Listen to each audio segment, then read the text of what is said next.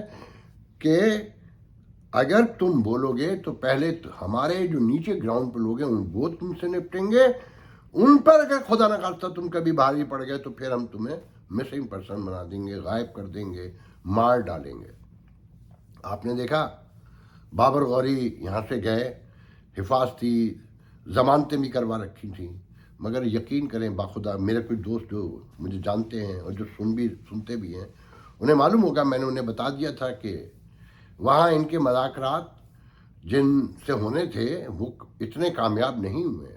آج 7 دن کا ریمانڈ لے لیا نا، کوئی مقدمہ نہیں ہے، مگر اتنے مقدمے ہیں کہ اب اس کا کیا نتیجہ نکلے گا یہ میں نہیں کہہ رہا، جو لوگ کہہ رہے ہیں وہاں. ایک تو جانے سے پہلے اعلان کروایا کہ ایم کے ایم سے ہمارا کوئی لینا دینا نہیں ہے، میں کوئی سیاست نہیں کر رہا، ایم کے ایم تو بول بھی نہیں سکتی ان کے حق میں. تو کہنے والے کہتے ہیں کہ یا تو کوئی بہت بڑا الزام لگا کر انہیں فارغ کریں گے، یا ان سے کوئی بہت بڑی انفارمیشن لیں گے تو بارگیننگ ہوگی. مگر بابر غوری کی اللہ مشکلات آسان کرے، ڈر یہ ہے کہ انہیں کسی بڑے جال میں نہ پھنسایا گیا ہو.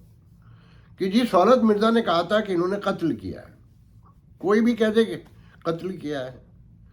ہمارے ملک پہ تو بڑے بڑے الزامات ہیں، وہ تو کہیں اسے تو فوراً مسترد کر دیا جاتا ہے، مگر ایک کمزور کمیونٹی کے آدمی پر، ایک کمزور کمیونٹی کے آدمی سے یہ کہلوا لیا جائے کہ اس نے بھی قتل کیا، اس نے بھی قتل کیا، تو سب کو مار ڈالو، چھین لو، لوٹ لو.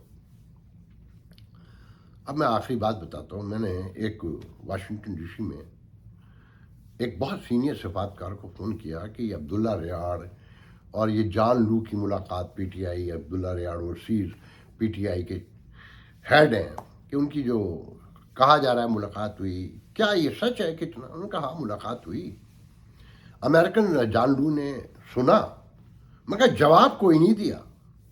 پھر انہوں نے کہا کہ امریکن سنتے ہیں ایسے موقع پر، جواب کوئی نہیں دیتے کہ بھائی ملنے تو کوئی بھی آ سکتا ہے. وہ کہ پی ٹی آئی ڈینائی کر رہی ہے کہ جی کوئی ملاقات نہیں ہوئی ہے، کوئی ترلے نہیں ڈالے، وہ تو معافی تو امریکہ کو مانگنی ہے. مگر ترلے تو ڈالنے ہیں، انہوں نے سب کو پتہ ہے. تو جناب پھر باتیں میں اس پہ اور ڈیٹیل نہیں جاؤں گا. ان کا کہ جی امریکن کے سٹائل ہے، جو بھی آئے بات سننی ہوتی ہے، بات سننی، اس کو جواب کوئی نہیں دیا. پھر انہوں نے صرف اتنا کہا کہ انہوں نے معاف تو نواز شریف کو بھی نہیں کیا تھا، جو انہوں نے ضیاء الحق کے دور کے بعد بے نظیر کی حکومت کے دوران کیا تھا. جب وزیر اعظم بنے تو امریکہ شدید ناراض تھا، بڑے ترلے ڈالے، بہت ٹائم لگا تھا معافی میں، تو یہ اتنی جلدی کیسے معاف ہو جائیں گے. پھر آخر میں نے گھما پھرا کے ان سے کہا کہ صاف صاف بتائیے کہ کیا امریکہ اور برطانیہ کا اس ریاست میں کوئی انٹرسٹ رہ گیا ہے؟ تو ایکسٹمپور ان کا بالکل نہیں، اب کوئی انٹرسٹ نہیں ہے کہ یہ قائم رہے، یہ قائم نہ رہے. اچھا مجھ سے لوگوں کا ہو سکتا ہے، اللہ کرے میری بات غلط نکلے، کہ یہ ریاست ایک مخصوص مفادات کے تحت مخصوص ریاستوں نے بنائی تھی. اگر ان کا انٹرسٹ ختم ہو گیا ہے تو اب بہت ہوپ مت رکھیے گا. جو حالات ہیں جو لڑائیاں ہیں، جو تضادات ہیں، جو مہنگائی ہے، جو معیشت کا حال ہے، اور ساتھ میں پھر جو عالمی تنہائی ہے، تو کراچی والوں سے خاص کر بار بار گزشتہ ایک ماہ سے کہہ رہا ہوں کہ اپنے بارے میں غور کریں. پاکستان کی قسمت کا فیصلہ جب بھی ہوگا کراچی میں ہوگا، اس کی قیمت کراچی میں ادا ہوگی، یاد رکھیے گا. یہ جو کچھ بھی ہو رہا ہے آپ دیکھیں نا کہ پنجاب میں جو چاہے کوئی بول لے، جیسے چاہے بول لے، اور وہ ضمانتیں کرا کے باہر ہے. کراچی میں گزشتہ 2 سال میں کتنے رپورٹر اٹھائے گئے، واپس آ کے بول سکے. کوئی ایک لفظ بتا دیں ان میں سے کوئی بولنے دیا گیا. یہ جو کراچی میں کچھ لیڈر خاموش بیٹھے ہیں وہ بول کے دکھاتے.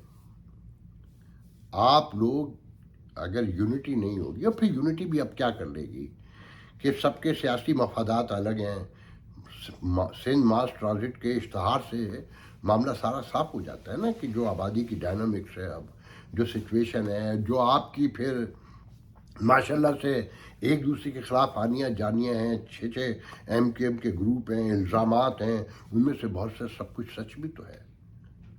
آج کے لیے اتنا بہت ہے. انشاءاللہ آپ سے دوسری ویڈیو میں گفتگو ہوگی. اللہ حافظ.